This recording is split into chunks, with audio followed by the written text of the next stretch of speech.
Can you see it now? हाँ जी. Chalo, that's great. Achha.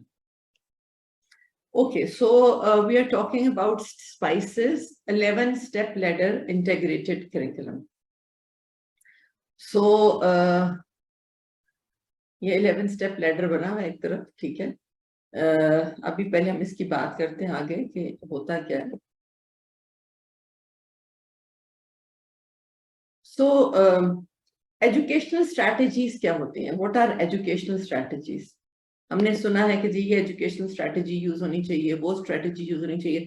So what is your concept about educational strategies? Teaching and learning methods जो we achieve to get our goals or learning outcomes. आप बताएं पूरन. Madam जैसे फ्लेक्सनर approach एक educational strategy है और जो भी आप स्पाइसेस मॉडल कह रही थी वो भी एक एजुकेशनल स्ट्रेटजी है कि आप डिसाइड करते हैं कि आपकी टीचिंग स्टूडेंट सेंटर्ड होगी या टीचर सेंटर्ड, हॉस्पिटल बेस्ड होगी या कम्युनिटी बेस्ड होगी, इंटीग्रेटेड होगी या डिसिप्लिन बेस्ड होगी. ये आपकी एजुकेशनल स्ट्रेटजी होती है. So educational strategy is a term which is implied to an approach which is taken to conduct any educational program. Medical education में एक चीज जो मुझे थोड़ी डिफिकल्ट लगी और मेरा ख्याल है कि आप लोगों को भी लगेगी, वो ये है कि we are relatively rigid about definitions. आपको जब डेफिनेशंस हमें उस तरह से आप जो कॉन्सेप्ट्स डिस्कस कर रहे हैं, कॉन्सेप्ट्स आर राइट, बट कई चीजों की जैसे करिकुलम है तो आपको एक फिक्स्ड डॉक्यूमेंट, वो फिक्स्ड डेफिनेशन शेयर करनी पड़ती है. इसी तरह से एजुकेशनल स्ट्रैटेजी है तो उसकी एक फिक्स्ड डेफिनेशन है. सो आपने उसी डेफिनेशन, ये मैं आपको एग्जाम के पॉइंट ऑफ व्यू से बता रही हूँ, जिस तरह से जब आपकी असेसमेंट होनी है तो उसमें ये डेफिनेशंस जो है ये ज्यादा इंपॉर्टेंट है उस वक्त. सो ये डिफरेंट टीचिंग स्ट्रैटेजीज हो सकती हैं. जैसे ये साइट पे अब है कि जी आप रिव्यू से स्टार्ट करते हैं, फिर आप छोटे छोटे स्टेप्स लेकर you build in the new information and you make your students think allowed, and then meanwhile while they are thinking aloud and they are discussing with you, you guide them to what is standard and then you state the objective.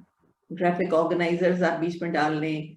आपका basic concept ये है कि आपने उनके concepts को sort out करना है, ठीक है, और उनको उनकी अंडरस्टैंडिंग चेक करते हुए उनको फीडबैक देना है.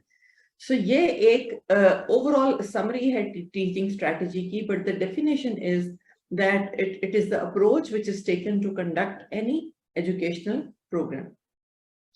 सो करिकुलम मॉडल्स जो हैं वो अब बहुत सारे इन प्लेस हैं और जैसे आपने कहा कि इनकी डिफरेंट तरीकों से ऑर्गेनाइजेशन हो सकती है and they can be defined by content organisation, they can be defined by teaching and learning method, they can be defined by teaching and learning approach, learning objectives and social responsibility.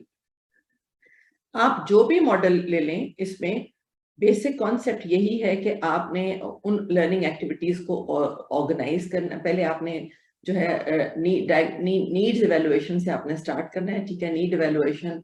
फिर आपने अपने objectives बनाने हैं कि यानी यहाँ पे आपने what is your objective of making this curriculum, आप क्या अपने स्टूडेंट्स को डिलीवर करना चाहते हैं, उस डिलीवरी के लिए आप क्या कंटेंट सेलेक्ट करना चाहते हैं, उस कंटेंट को आप ऑर्गेनाइज किस तरह से करेंगे. और फिर आप उस ऑर्गेनाइजेशन के बाद आप सोचते हैं कि जी अब ये किस एक्टिविटी के थ्रू मैं ये कंटेंट जो है अपने स्टूडेंट्स को डिलीवर कर सकता हूँ, और उन एक्टिविटीज की भी ऑर्गेनाइजेशन आपने करनी है. सो आपने नीड्स को ऑर्गेनाइज पहले आइडेंटिफाई करना है, ऑब्जेक्टिव्स को फॉर्मुलेट करना है, कंटेंट फॉर्म करके पहले कंटेंट को ऑर्गेनाइज करना है, फिर उस कंटेंट के हिसाब से आपने लर्निंग एक्टिविटीज जैसे सिलेक्ट करनी है, और फिर आपने उन लर्निंग एक्टिविटीज को भी ऑर्गेनाइज करना है. क्या चीजें हैं जो आपने टॉक्स की फॉर्म में बतानी है, क्या चीजें हैं जो आपने प्रॉब्लम बेस्ड सिनेरियो के फॉर्म में बतानी है, क्या चीजें हैं जो आपने वर्क प्लेस असेसमेंट के हिसाब से डिस्कस करनी है या बतानी है उनको, और फिर आपने उनको एवेलुएट किस तरह करना है. यदि जैसी एक्टिविटी होगी जहरा उसकी इवेलुएशन उसके मुताबिक होगी. सो करिकुलम के मॉडल्स बहुत सारे हैं, ठीक है. और जब हम कंटेंट की ऑर्गेनाइजेशन से बात करते हैं सो कंटेंट की ऑर्गेनाइजेशन में, क्योंकि हम आज जैसे बात कर रहे हैं तो आगे हम मेनली कंटेंट के ऊपर आ जाएंगे, तो इसलिए मैंने इन सारे मॉडल्स में से कंटेंट वाले को उठाया है सिर्फ। सो कंटेंट की ऑर्गेनाइजेशन भी कैसे कैसे हो सकती है, आपका क्या ख्याल है? मैडम सब्जेक्ट सॉरी थीम से हो सकती है, और थीम हो सकती है, सब्जेक्ट हो सकता है, थीमेटिक है, सब्जेक्ट बेस्ड है, और सब्जेक्ट थीम प्रोग्राम, हाँ, classical and technological. Classical and technological. तो अगर हम थीम बेस्ड की बात कर लें तो, या सब्जेक्ट बेस्ड, जो भी आप उसे कह लें, तो उसके अंदर भी अगर आप आ जाएं तो फिर मिसाल के तौर पे आपने अपने स्टूडेंट्स को, मेडिकल स्टूडेंट्स को गैस्ट्रोइंटेस्टिनल सिस्टम पढ़ाना है, तो आप किस तरह से पढ़ा सकते हैं, उसकी ऑर्गेनाइजेशन कंटेंट की किस तरह से कर सकते हैं? मैडम हम जैसे गैस्ट्रोइंटेस्टाइनल सिस्टम है तो हम उसका जैसे सिस्टम जीआई सिस्टम मार्क कर सकते हैं कि इस वीक में ये स्टूडेंट्स पढ़ेंगे, और फिर उनको सब्जेक्ट्स में डिवाइड कर सकते हैं कि उसमें मेडिसिन वाले क्या पढ़ाएंगे, सर्जरी वाले क्या पढ़ाएंगे, फार्मा क्या, इस तरह करके। या फिर हम उसको प्रॉब्लम वाइज कर सकते हैं, फॉर एग्जांपल गैस्ट्रोएंटराइटिस, तो उसको हम पढ़ सकते हैं कि फिजियो में वो क्या पढ़ेंगे, या उसमें फार्मा में क्या पढ़ेंगे, इस तरह करके। तो it can be a system based curriculum. आप सिर्फ ऑर्गन बेस्ड करिकुलम से भी स्टार्ट कर सकते हैं। जैसे जब आप हार्ट पढ़ रहे हैं, आप पूरे कार्डियोवास्कुलर सिस्टम को पढ़ने के बजाय अगर हार्ट पढ़ रहे हैं तो सिर्फ हार्ट की एनाटॉमी, सिर्फ हार्ट की फिजियोलॉजी, सिर्फ हार्ट का फंक्शन, वो सारा आप उसी से रिलेटेड, उसके डिजीजेस, उसकी फार्माकोलॉजी, आप उस तरह से भी ऑर्गेनाइज कर सकते हैं। और आप इंटीग्रेटेड क्लिनिकल प्रेजेंटेशन बेस्ड, जैसे आपने कहा कि गैस्ट्रोएंटराइटिस की फॉर्म में या टास्क बेस्ड की फॉर्म में भी है।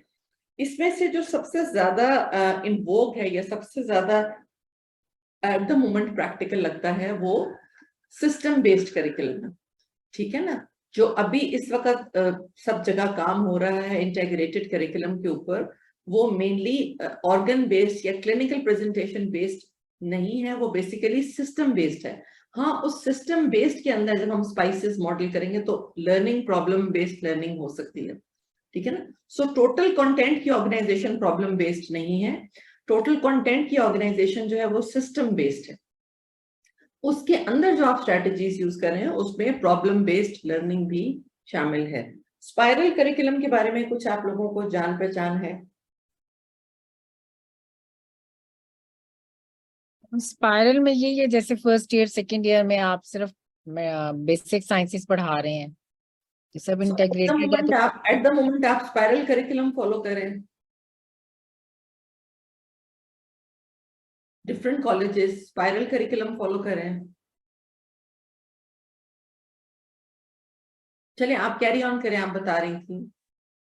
जी जी मैडम, यही कि हमारे जैसे बेसिक साइंसेस में जैसे हमने पढ़ा था कि हम थर्ड ईयर में जाके जो है हमने क्लिनिकल टीचिंग लर्निंग स्टार्ट की थी, कि शुरू में सिर्फ बच्चे जो है वो क्लिनिकल उनकी इंटरप्रिटेशन और क्लिनिकल उनकी वार्ड्स में नहीं वो जा रहे, सिर्फ बेसिक साइंसेस के लेक्चर्स और वो लैब्स में जा रहे हैं। तो वो स्पाइरल करिकुलम चेंज और इंटीग्रेटेड से जिसमें clinical teaching from the first year हम स्टार्ट कर रहे हैं। सो अब ये जो स्पाइरल करिकुलम था उसमें ये था कि बिल्कुल कि आपने बेसिक साइंसेस से स्टार्ट किया, ठीक है, और जैसे जैसे स्टूडेंट्स ईयर्स की तरफ मूव करते थे तो as a student moves through different experience, there is a value in revisiting previous learning to re-explore and extend it। यानी पहले आपने शुरू में उसकी सिर्फ एनाटॉमी पढ़ ली, फिजियोलॉजी पढ़ ली, बायोकेमिस्ट्री पढ़ ली, फिर जब आपने फार्माकोलॉजी पढ़ी, you revisit what you learned in the first 2 years and then you try to make connections, you know, as far as pharmacology or pathology is concerned। और फिर जब आप relevant clinical subjects पे आते हैं तो आप फिर से उन्हीं there is always a brief summary, आप उसी को revisit करते हैं। So this was the spiral curriculum जो कि ज्यादातर फॉलो हो रहा है और ज्यादातर अब जो है आउट ऑफ वोग होना शुरू हो गया है, because there is more and more emphasis now on integrated curriculum।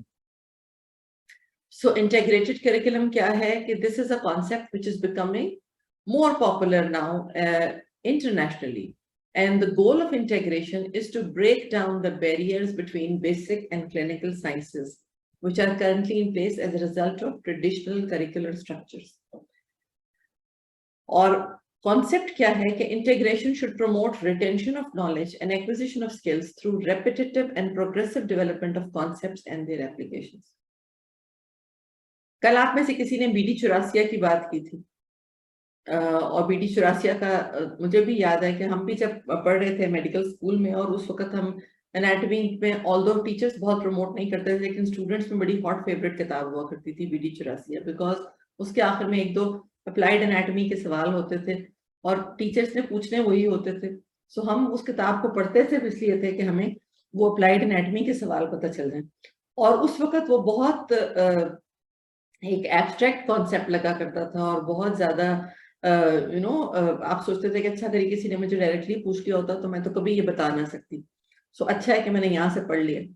So in contrast to that, अब जब आप बात करते हैं और इंटीग्रेटेड करिकुलम की, तो उसका कॉन्सेप्ट ये है कि जब आप एक सिस्टम पढ़ाते हैं तो आप उस सिस्टम की अप्लाइड एस्पेक्ट्स साथ साथ जब आप उसको पढ़ें तो आप उसकी एनाटॉमी, उसकी फिजियोलॉजी, उसकी बायोकेमिस्ट्री, उसकी पैथोलॉजी, फार्माकोलॉजी और उसके क्लिनिकल एस्पेक्ट्स सारे के सारे देयर एंड देन साथ साथ एक सिस्टम को जब आप खत्म करें तो वो कंप्लीट सिस्टम आपने हर तरीके से पढ़ लिया हो। सो आपने कभी किसी इंटीग्रेटेड करिकुलम मॉडल के स्टूडेंट के साथ इंटरेक्ट किया जो उस करिकुलम से गुजरा हो?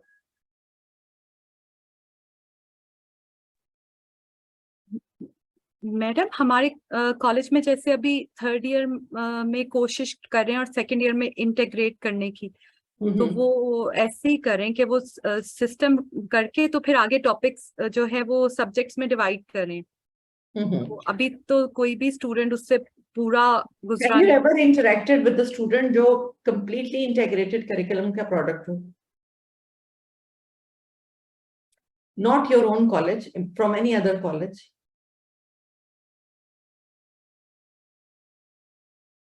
नो मैडम, ऐसे नहीं।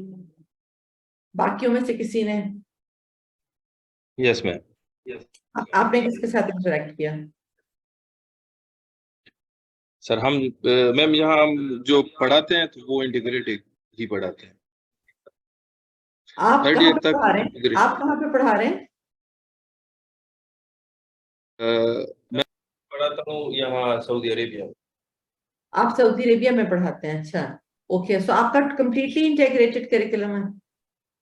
यस, 3rd ईयर तक आप कह सकती हैं कि इंटीग्रेटेड है। 4th ईयर से फिर सब्जेक्ट बेस्ड हो जाता है, जैसे कि मेडिसिन, सर्जरी और इस तरह मॉड्यूल्स बन जाते हैं। 3rd ईयर तक CBS, GIT, CNS इस तरह पढ़ाते हैं, लेकिन 1st ईयर में बेसिक्स की डेप्थ ज्यादा होती है, फिर इस तरह आहिस्ता डेप्थ कम होती है, फिर इस तरह आहिस्ता डेप्थ ज्यादा होती है। तो ये तो किसी हद तक फिर उसी तरह से ना हुआ spiral curriculum. Do you think it's an integrated curriculum? फिर इंटीग्रेटेड करिकुलम में तो हाँ स्पाइरल तो मैम इस तरह होता था कि आप जिस तरह हम पढ़ाते थे कि 1st ईयर में एनाटॉमी, फिजियोलॉजी सब पढ़ा अलग अलग से पढ़ा रहे होते थे, जैसे So how is your anatomy model different from that?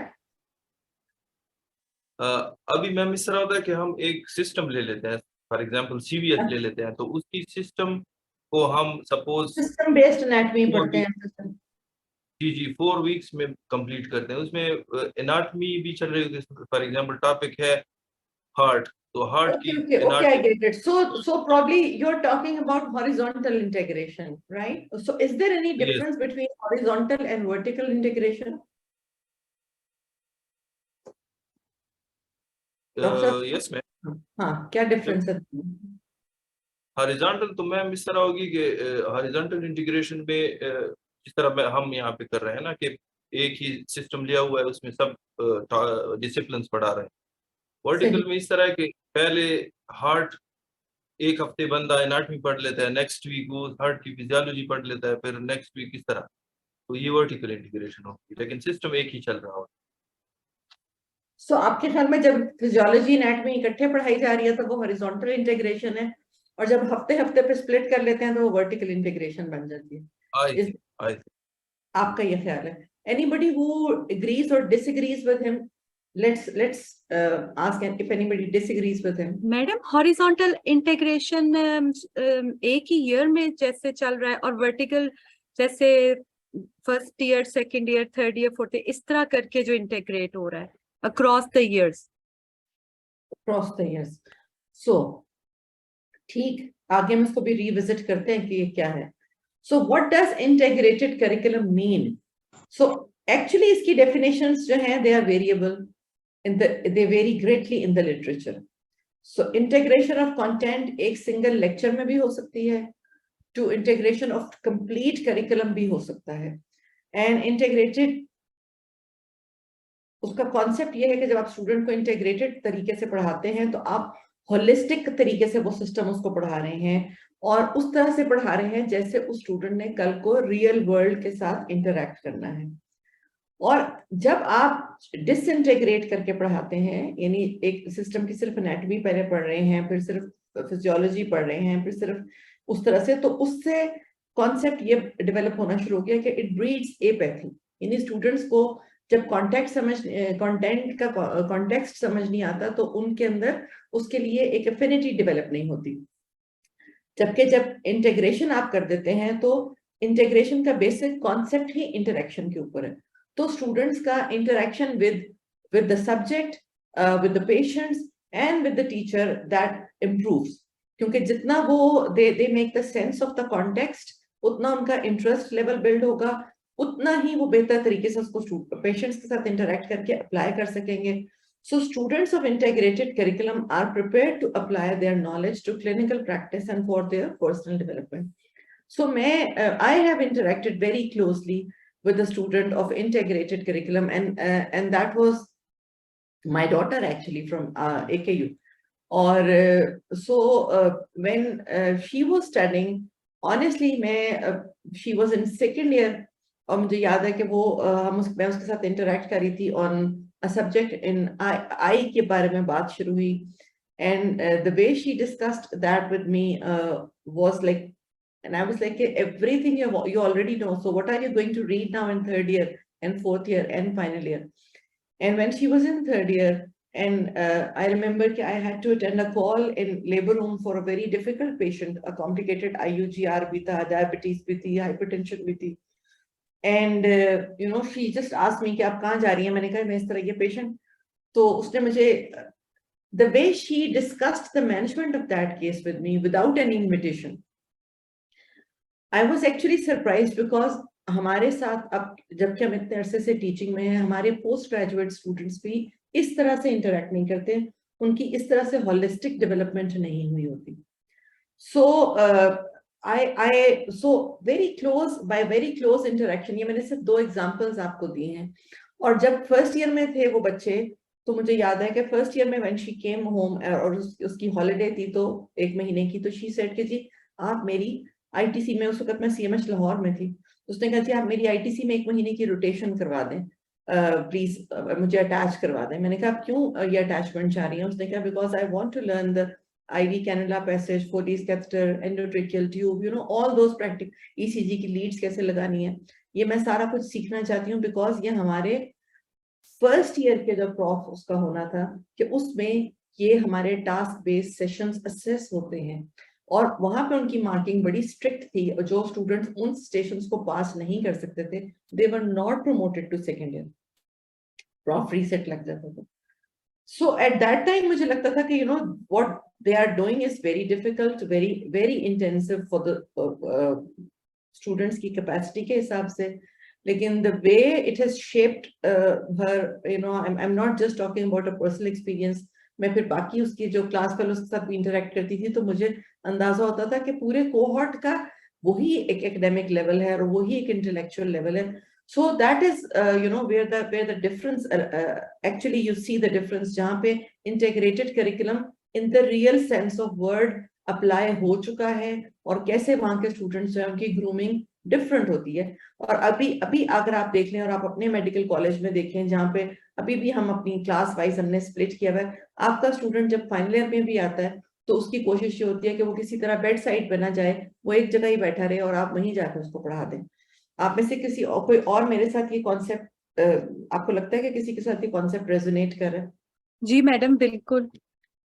सो वो आपके साथ वो जाना नहीं चाहते, वो उनको ये होता है कि कहीं हमें यहीं बैठ के किसी तरह पढ़ा दिया जाए, हमें जाके पेशेंट को विजिट ना करना पड़ जाए। सो जबकि वहां पे ये था कि और फिर जब when my daughter was in और first 2 years में they were done with the classes. So first 2 years में they had read all the theoretical concepts. So मेरे लिए वो मॉडल बहुत डिफरेंट था, you know. I have been in, खुद पहले हम मेडिकल कॉलेज में रहे हैं, उसके बाद I have been teaching across various CMHs में, और उसके बाद फिर सिविल में आकर ज़ाहिर है यहाँ पे मैं एक प्राइवेट सेटअप में पढ़ा रही हूँ। तो मेरे लिए वो कॉन्सेप्ट बड़ा डिफरेंट था। Third year onwards they were completely deployed in the wards, और हमारे पोस्ट ग्रेजुएट रेजिडेंट्स की इतनी सख्त ड्यूटी नहीं होती जितनी उनकी एज स्टूडेंट्स होती थी। As a student she was allotted 7-8 cases, you know, कि आप इन 7-8 बेड्स के लिए आप रिस्पॉन्सिबल हैं, और सुबह 7:30 बजे कंसल्टेंट के विजिट से पहले she used to be prepared with everything. And it's not, you know, मैं शी की बात तो मैं इसलिए कर रही हूँ because I was interacting with her, but she always used to tell me कि this is the requirement of the institution, you know, हम अगर सुबह उनको नहीं बताएंगे या किसी चीज में हम, तो that is going to be reflected in our appraisals, और वो उनके appraisals पे सीधी सीधी प्रॉफ रीसेट लगती थी, nothing less of prof reset. यानी ऐसा नहीं है कि जी सप्ली हो गई आप फिर पास हो गए फिर आप अगले साल में चले गए। प्रॉफ रीसेट का मतलब है कि जी फिर नए सिरे से वो स्टूडेंट उस प्रॉफ पूरे के पूरे प्रॉफ में अपीयर होते थे, ऐसा नहीं था कि वो उस एक सब्जेक्ट में दोबारा अपीयर होते थे। So it was very stressful, but I think at the end it was extremely rewarding in terms of the grooming of the student, and I wish कि हम ऐसा कर पाएं eventually.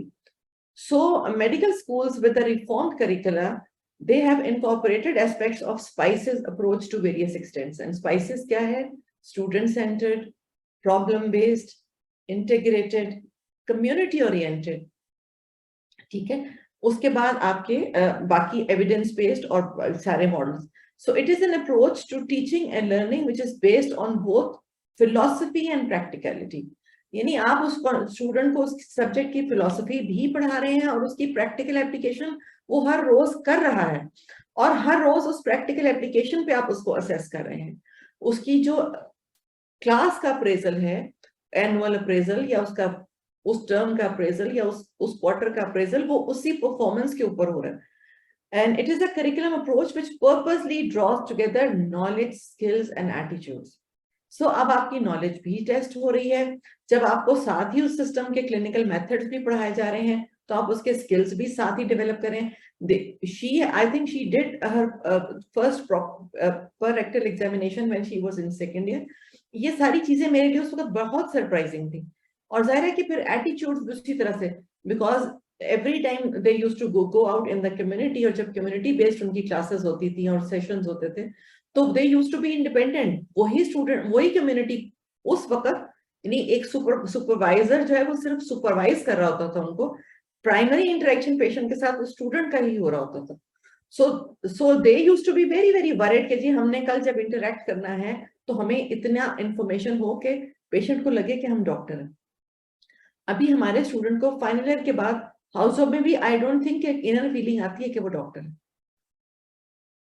मैं अपना याद करती हूँ कि my father used to ask me कि तुम्हें बेटा कब तुम अभी तक तुमसे हम बात करते हैं तो ये नहीं लगता कि तुम डॉक्टर बन गए हो, तुम्हें कब लगना शुरू हुआ कि तुम डॉक्टर बन गए हो? और हार्ट एंड हार्ट मुझे भी लगता था, it was not till the end of house job that I started feeling perceiving that I am a doctor. So ये डिफरेंस है इंटीग्रेटेड करिकुलम का। So, and it values from within or across subject areas to develop more powerful understanding of the key ideas. When you are interacting with the patient, when you are going back and reading that topic again, कि आज मैंने इस patient के साथ interact किया था, where did I fail, you know, what additional information should I have obtained, and then you next day you go and you revisit that patient. The way you learn that concept in that way, वो आप किसी और तरीके से नहीं कर सकते। So curriculum integration occurs when components of curriculum are connected and related in meaningful ways by both the students and the teacher.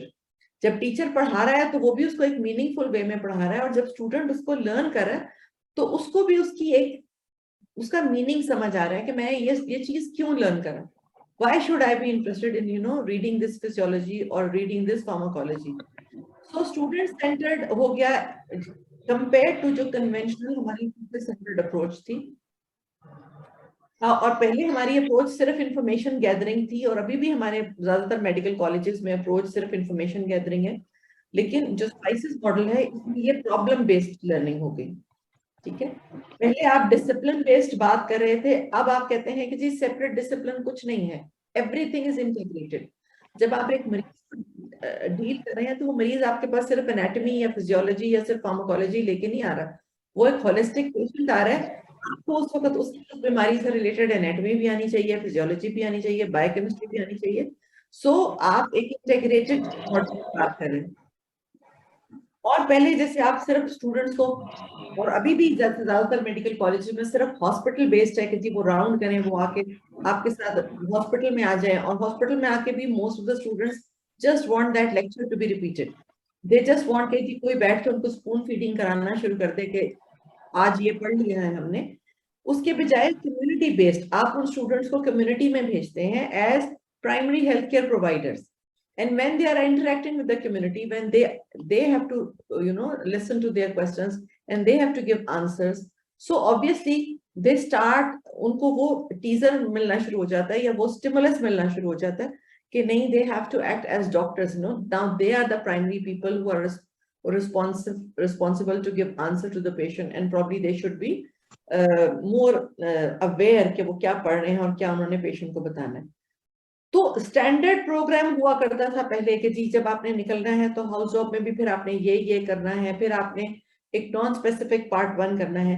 अभी इस सिस्टम में ये भी फायदा हो गया कि जब पेशेंट्स एक्सपोज्ड होते हैं क्लिनिकल वर्क को, तो they get to select electives. उन स्टूडेंट्स को डिफरेंट इलेक्टिव्स पे भी भेजा जाता है। और ये कॉन्सेप्ट भी अगर आप देखें तो आगा खान में बहुत ज्यादा उन्होंने एस्टेब्लिश कर दिया, वो उनका हर स्टूडेंट 4th ईयर में इलेक्टिव्स पे जाता है। और उस सिलेक्टिव्स का क्या कॉन्सेप्ट है? उस सिलेक्टिव्स का ये कॉन्सेप्ट है कि आप जब बाहर जाते हैं और एक्सपोज होते हैं, आप 2 महीने सिर्फ क्लिनिकल सिनेरियो में काम करते हैं, तो you right from the 4th year they start making up their mind कि जी अच्छा मैंने आगे इस चीज में स्पेशलाइज करना है। आपके स्टूडेंट को हाउस जॉब में भी आप पूछें कि आपने किस चीज में स्पेशलाइज करना है, तो वो कहता है मुझे तो पता ही नहीं, कि अभी मैं सोच रही हूँ, अभी मैं देख रही हूँ, अभी मैंने डिसाइड करना है। सो उनकी सोच, उनके रिसर्च पेपर्स टास्क बेस्ड, उनकी 3rd ईयर 4th ईयर से वो उसी एरिया पे रिसर्च करना शुरू कर देते हैं, उनके पेपर्स उसी पर पब्लिश होने शुरू हो जाते हैं। So by the time they are applying for their residencies and their appointments abroad, उनके ऑलरेडी 2-2, 3-3 रिसर्च पेपर्स पब्लिश हुए होते हैं उस पर्टिकुलर टॉपिक से related, so that when they say कि I am interested in this topic, that is backed up by their curriculum vitae. And then it is a systematic approach. It is not just an apprenticeship based model. Apprenticeship क्या होती है? Ma'am जैसे पहले होता था एक doctor के साथ एक स्टूडेंट अटैच हो गया, वो वही सीखेगा जो वो डॉक्टर करेगा या जो उसका कॉन्सेप्ट होगा। So systematic में क्या है? सिस्टमैटिक में फिर जैसे प्लान रोटेशन होगी, जैसे फैकल्टी के साथ डिवाइड हुआ है कि पूरा बैच है, उसने आज किसके साथ क्लास वार्ड अटेंड करना है, फिर किसके साथ रोटेट करना है।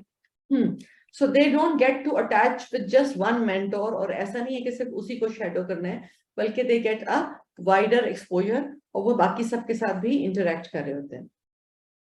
So अब जब आप आगे मूव कर रहे हैं इन एन अटेम्प्ट कि जी हमने इंटीग्रेटेड करिकुलम लेकर आना है, तो व्हाट आर द 3 की एरियाज जो आप इंप्रूव करेंगे तो आप सक्सेसफुल इंटीग्रेशन कर पाएंगे? Number 1, ensuring synchronous presentation of material.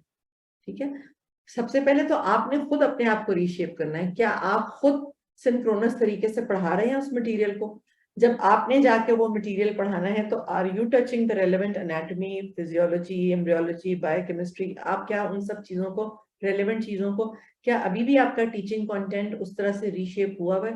नहीं हुआ हुआ। मेजॉरिटी टीचर्स में भी एक एपैथी है, जो 10 साल पहले उन्होंने प्रेजेंटेशंस बना ली हैं, वो 10 साल बाद भी एक कंफर्ट लेवल है, और एक आपका बाकी मसरूफियात हैं और क्लिनिकल आपकी कमिटमेंट्स हैं। You don't feel like teachers ने टॉपिक्स आपस में डिवाइड किए हुए हैं, तो वो एक टीचर एक ही टॉपिक पढ़ाता रहता है कि जी इसका लेक्चर मेरा बना हुआ है, ठीक है ना, they are not willing to even change the topic. So बहुत ज्यादा मोटिवेशन चाहिए पहले टीचर्स को मोटिवेट करने के लिए कि they should prepare the material which is synchronous and then avoid the tendency to diminish the importance of basic sciences. अभी जो ज्यादातर क्लिनिकल टीचर्स हैं जब वो जाके पढ़ा रहे होते हैं तो क्योंकि वो एक टॉपिक को उन्होंने बस एक दिन डिस्कस करना है तो वो उस टॉपिक के सिर्फ रेलेवेंट क्लिनिकल डिटेल्स की बात कर रहे होते हैं। अब अगर मैं गायनेकोलॉजिस्ट हूँ, मैंने आज जाके एंटीपार्टम हेमरेज पढ़ाना है तो मैं उस एंटीपार्टम हेमरेज की ही बात करूंगी कि जी अच्छा ठीक है, एंटीपार्टम हेमरेज होती क्या है, क्या किस तरह प्रेजेंट करती है, कॉजेस क्या होते हैं, साइंस सिम्टम्स क्या होंगे, आपने मैनेजमेंट किस तरह करनी है, क्योंकि मैंने उस एक लेक्चर में उस टॉपिक को कंप्लीट करके आना।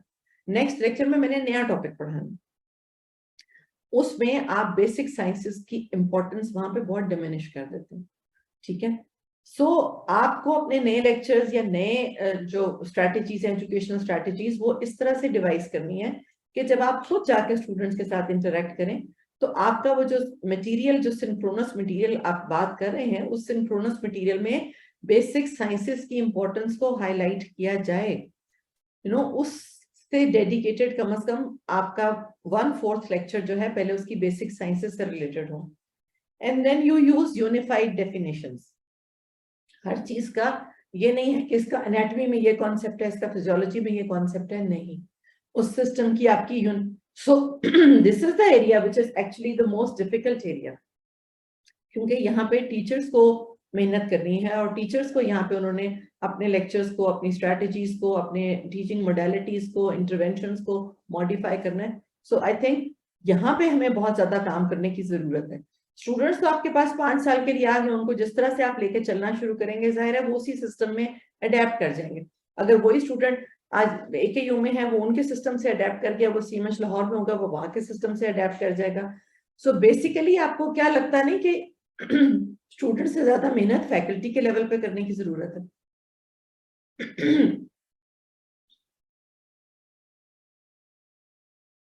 तो ये डॉक्टर साहब जो आप किंगडम ऑफ सऊदी अरेबिया से, so this is horizontal integration, और मुझे लग रहा था कि जो आप बात कर रहे हैं that is more about horizontal integration. Horizontal integration का मतलब ये है कि जब आप बेसिक साइंसेस पढ़ रहे हैं तो आप सिर्फ बेसिक साइंसेस ही पढ़ रहे हैं, लेकिन उस बेसिक साइंसेस में आपने जैसे एक सिस्टम शुरू किया है तो एनाटॉमी भी आप गैस्ट्रोइंटेस्टाइनल सिस्टम की ही पढ़ रहे हैं, जो फिजियोलॉजी का टीचर आया है वो फिजियोलॉजी भी गैस्ट्रोइंटेस्टाइनल सिस्टम की ही पढ़ा रहा है, जो हिस्टोलॉजी का टीचर है वो हिस्टोलॉजी भी उसी की पढ़ा रहा है, और बायोकेमिस्ट्री का टीचर बायोकेमिस्ट्री भी उसी तरह की पढ़ा रहा है। यानी इन अदर वर्ड्स, जब स्टूडेंट ने एक 3 महीने के सेशन में या 2 महीने के सेशन में GI ट्रैक्ट पढ़ना था, उस GI ट्रैक्ट में उसने उसकी एनाटॉमी भी पढ़ ली, फिजियोलॉजी भी पढ़ ली, बायोकेमिस्ट्री भी पढ़ ली, हिस्टोलॉजी भी पढ़ ली। सो उस बेसिक साइंसेस के उस सिस्टम से रिलेटेड बेसिक साइंसेस के तमाम कॉन्सेप्ट उसने उस वक्त कर लिए। ठीक है, और जब वो स्टूडेंट 3rd ईयर से ऑनवर्ड्स क्लिनिकल साइंसेस में गया तो उस वक्त इंटरनल मेडिसिन और जनरल सर्जरी को इंटीग्रेट किया जाए, डायग्नोसिस, थेरेपी, फार्माकोलॉजी और एपिडेमियोलॉजी को वहां इंटीग्रेट कर दिया जाए। यानी एक स्टूडेंट जब पढ़ रहा है गैस्ट्रोइंटेस्टाइनल सिस्टम तो उससे रिलेटेड जो मेडिकल प्रॉब्लम्स हैं वो भी उसको उसी वक्त पढ़ाई जा रही हों, उन्हीं डेज में उसी क्वार्टर में उसको उससे रिलेटेड सर्जिकल एलिमेंट्स पढ़ाई जा रही हों, उसी से रिलेटेड उसको डायग्नोस्टिक मोडालिटीज और फार्माकोलॉजी भी उस वक्त उसके साथ पढ़ाई जा रही है। एम आई राइट? आप लोग ऐसा मॉडल फॉलो करें? हाँ जी मैम, इसका मतलब है कि जो हम नॉर्मल में कर रहे हैं उसमें हॉरिजॉन्टल और वर्टिकल दोनों है। जो हम नॉर्मल में कर रहे हैं हम हॉरिजॉन्टल, इस वक्त जो ज्यादातर कॉलेजेस कर रहे हैं वो हॉरिजॉन्टल इंटीग्रेशन कर रहे हैं। ज्यादातर कॉलेजेस में ये शुरू हो चुका है कि बेसिक साइंसेस के लेवल पे हॉरिजॉन्टल इंटीग्रेशन हो चुकी है, और किसी हद तक क्लिनिकल साइंसेस के लेवल पे भी हॉरिजॉन्टल इंटीग्रेशन हो चुकी है। वर्टिकल इंटीग्रेशन का मतलब ये है कि आप उसी सिस्टम से रिलेटेड बेसिक साइंसेस और उससे related clinical aspects, clinical sciences, वो तमाम इकट्ठी पढ़ें। You get my point? यानी आपने पहले 2 सालों में अगर सिर्फ बेसिक साइंसेस पढ़ी हैं, लेकिन बेसिक साइंसेस आपने इंटीग्रेट करके सिस्टम वाइज पढ़ी हैं, तो दैट इज हॉरिजॉन्टल इंटीग्रेशन। और 3rd ईयर से ऑनवर्ड्स आपने क्लिनिकल सब्जेक्ट्स उसी सब सिस्टम से रिलेटेड इंटीग्रेट कर दिए हैं, तो वो भी उसकी हॉरिजॉन्टल इंटीग्रेशन है। लेकिन जब आप उस सिस्टम को बेसिक साइंसेस से स्टार्ट करके उसकी क्लिनिकल डिजीज भी साथ के साथ कर लेते हैं, तो that is actually the vertical integration. So the जी, horizontal integration brings together disciplines, topics, and subjects. It refers to provision of learning within the structure where individual departments contribute to the development and delivery of learning in a meaningful, holistic manner. By this process, links are made between different subject areas and learning is enriched by connections and interrelationships being made explicit. Student को घर जाके सोचना नहीं पड़ता कि अच्छा ये उस दफा टीचर ने आके एनाटॉमी में ये पढ़ाया था, अब फिजियोलॉजी का टीचर आज ये पढ़ा रहा है, तो शायद इनका आपस में कोई कनेक्शन हो.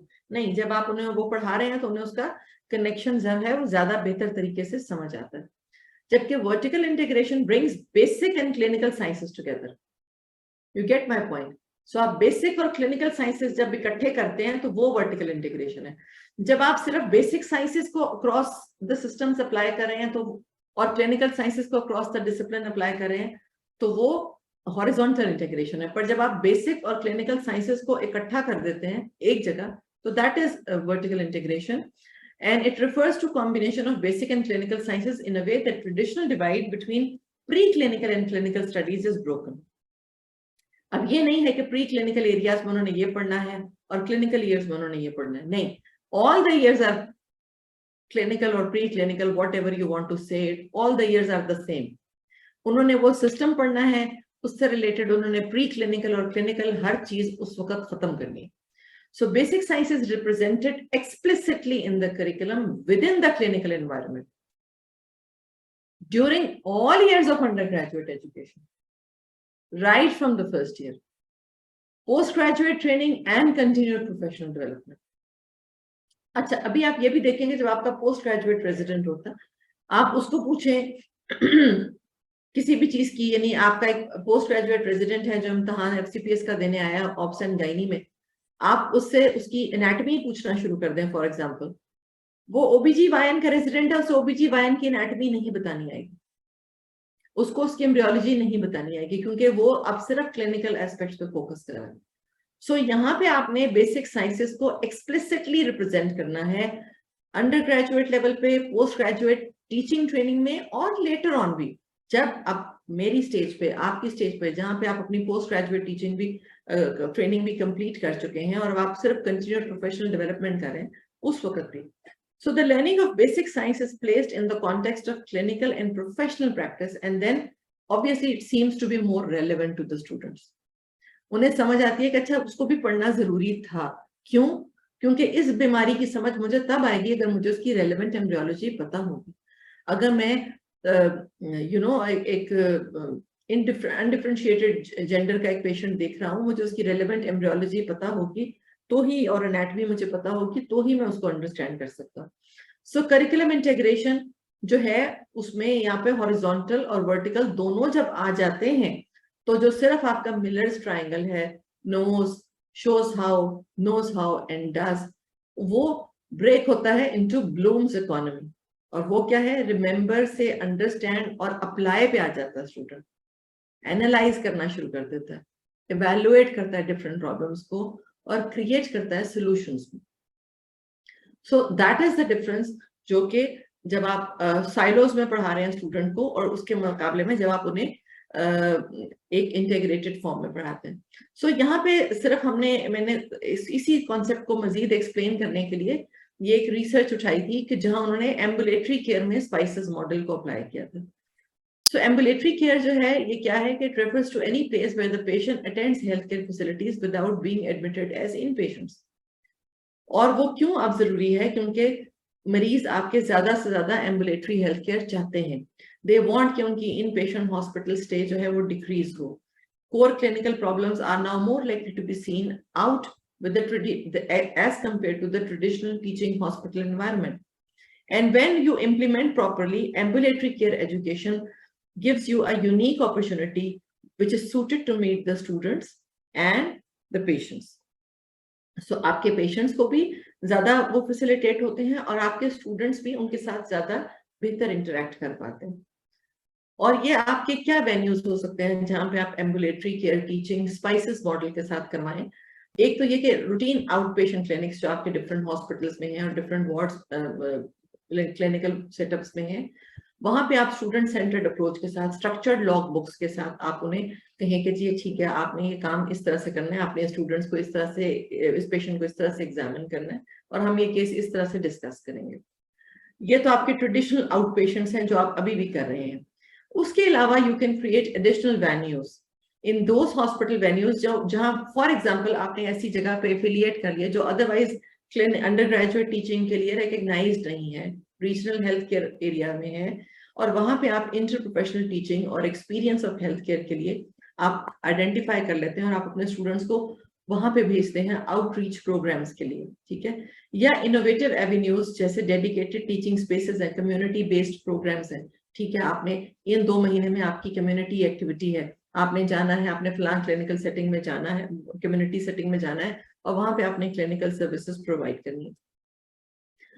So, medical schools who wish to provide new clinical teaching opportunities in an ambulatory care, they can arrange SPICES model of educational strategies to create a program with characteristics of a revised undergraduate curriculum. ठीक है, और वो किस तरह से आप उसे student learning के स्टूडेंट सेंटर्ड किस तरह से कर सकते हैं। They can be promoted by use of study guides or structured log books, ठीक है। आप उन्हें structured log books दें कि जी ठीक है, जब आपने पेशेंट्स के साथ इंटरेक्ट करना है तो आपने these are the things जो आपने करनी है, आपने किस तरह से उसको अप्लाई करना है, आपने हिस्ट्री टेकिंग किस तरह से करनी है, आपने उसकी क्लिनिकल एप्लीकेशन किस तरह से करनी है, आपने उसका मैनेजमेंट प्लान किस तरह से लिखना है। And these resources can direct students to learning outcomes related to the clinical problems being seen. आज आपने एक पेशेंट देखा है फला पर्टिकुलर डिजीज का, तो आज जाके आपने उसको अच्छे से पढ़ना है, उसकी रेलेवेंट सारी एनाटॉमी फिजियोलॉजी आपने उसकी पढ़नी है, उसकी डिजीज प्रोसेस पढ़नी है, ताकि कल आप जब दोबारा से आए और आपको इस तरह का कोई और मरीज देखने को मिलता है तो आपकी जो उसके साथ इंटरेक्शन है वो आज के इंटरेक्शन से सुपीरियर हो। सो इसमें फायदा क्या होता है कि यहाँ पे ट्यूटर्स जो हैं they are free of demands of patient care and interruptions. अभी क्या होता है कि आप आउट पेशेंट में अपने स्टूडेंट्स को बुलाते हैं, वो आपके पास आता है, लेकिन आपके ऊपर एक प्रेशर है, आपने सुबह वार्ड का विजिट भी करके आना है, आपको लेबर रूम से भी कॉल आ रही है, आपका एक मरीज थिएटर में इमरजेंसी में भी शिफ्ट हो गया है, तो टीचर्स भी उस तरह से और या आपकी कोई क्लिनिकल मीटिंग है, आपकी कोई एकेडमिक काउंसिल की मीटिंग है, आपने वहां पहुंचना है। सो जब आप इस तरह के आउटरीच प्रोग्राम्स करते हैं तो जो वहां पे ट्यूटर्स हैं they are free from such demands, कोई इंटरप्शन नहीं है। अगर वो 5-6 घंटे स्टूडेंट वहां पे उस दिन गुजारता है तो वो 5-6 घंटे अपने ट्यूटर के साथ या अपने मेंटोर के साथ इंटरेक्ट कर रहा है। And students benefit from unhurried environment, personal tuition and from time to practice clinical or communication skills. उसके पास टाइम है, वो प्रैक्टिस कर सकता है, आप उसे ऑब्जर्व कर सकते हैं। आप में से किसी के इदारे में इस तरह से शुरू हुआ है कि आप लोगों ने कोई इस तरह का कम्युनिटी आउटरीच प्रोग्राम शुरू किया?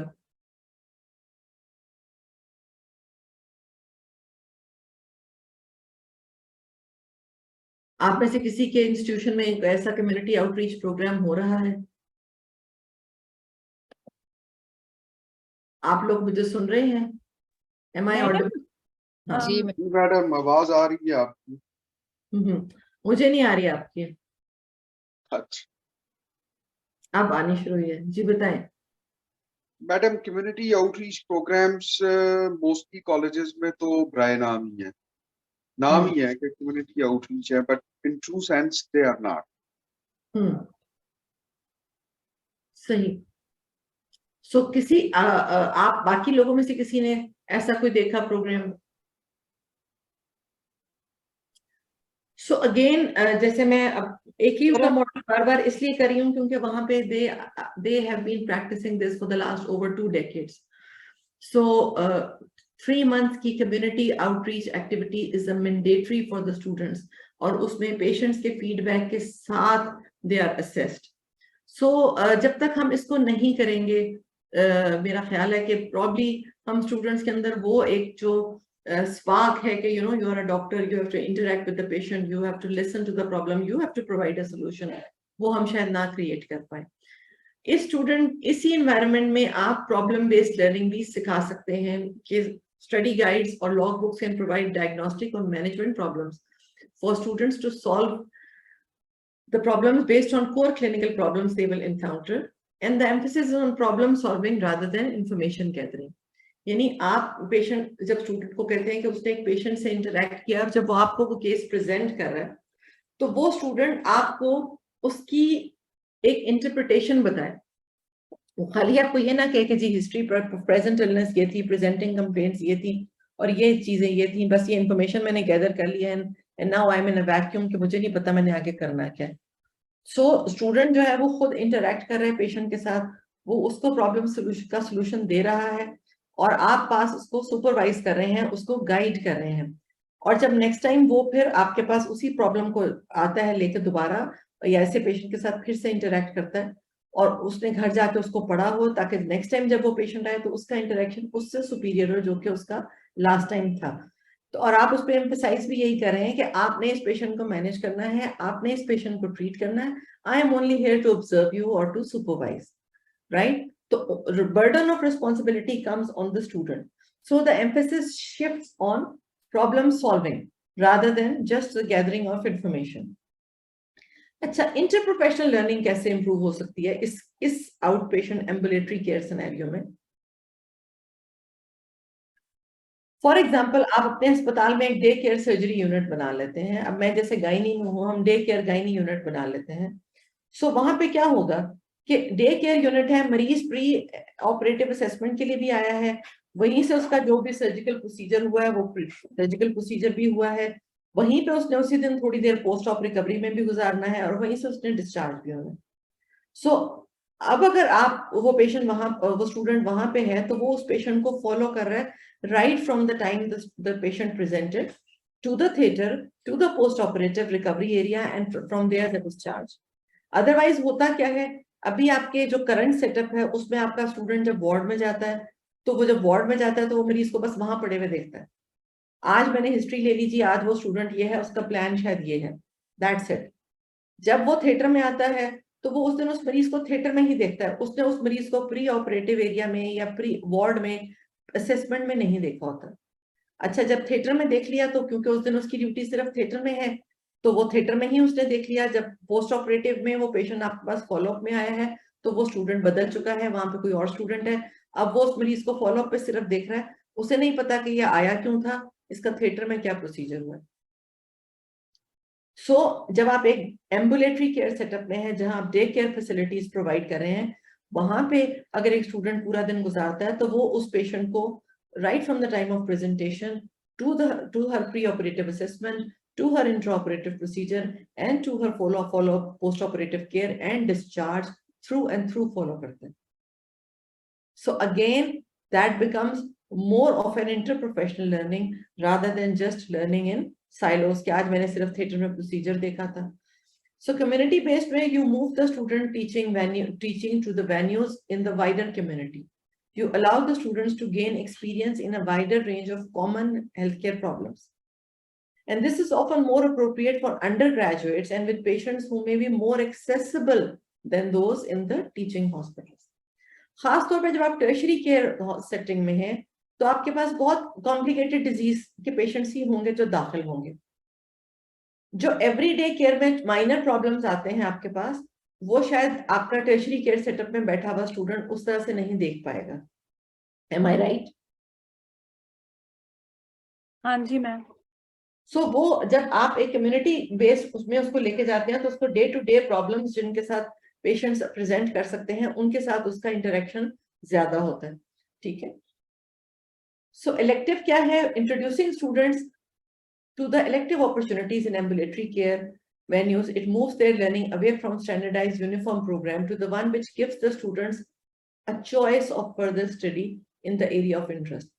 आप कम्युनिटी आउटरीच प्रोग्राम में है, वहां पे आपके पास पीड्स का बच्चा भी आ रहा है, वहां पे आपके पास गायनी का पेशेंट भी आ रहा है, वहां पे आपके पास सर्जरी का पेशेंट भी आ रहा है, मेडिसिन का पेशेंट भी आ रहा है। ज़ाहिर है उस कम्युनिटी सेटअप में तो आपने कोई डिफरेंशिएशन नहीं की हुई कि ये गायनी का ओपीडी है, ये सर्जरी का ओपीडी है, या वो एक जनरल कम्युनिटी के।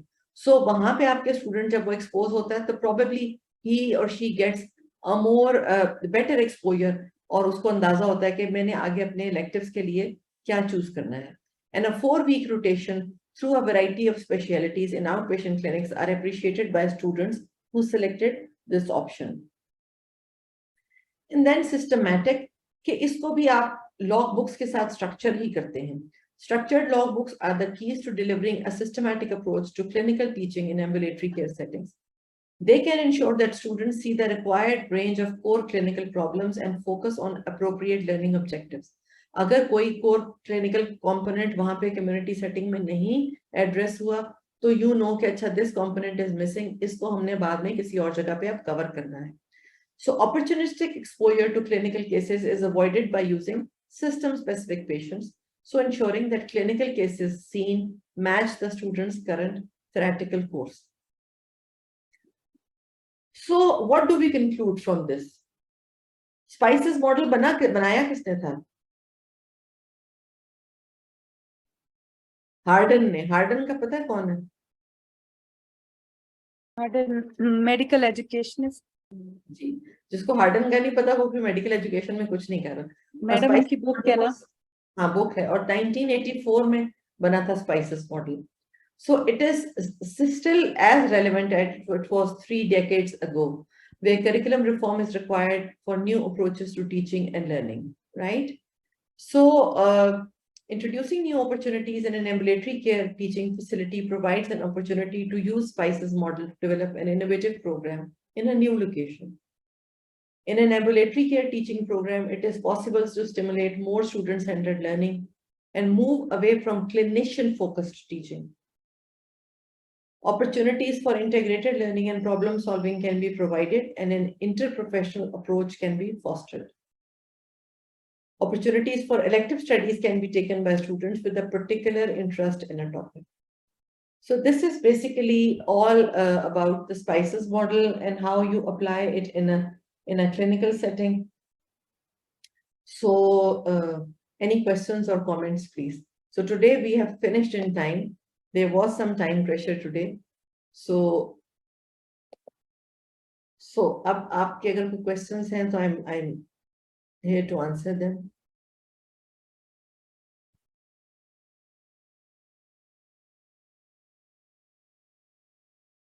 जी डॉक्टर खिजर, आपके साथ आज फर्स्ट टाइम मुलाकात हो रही है. आपने वीडियो ही अपनी ऑफ कर दी. मैंने आपसे कहा मुलाकात हो रही है, आपने फौरन वीडियो ऑफ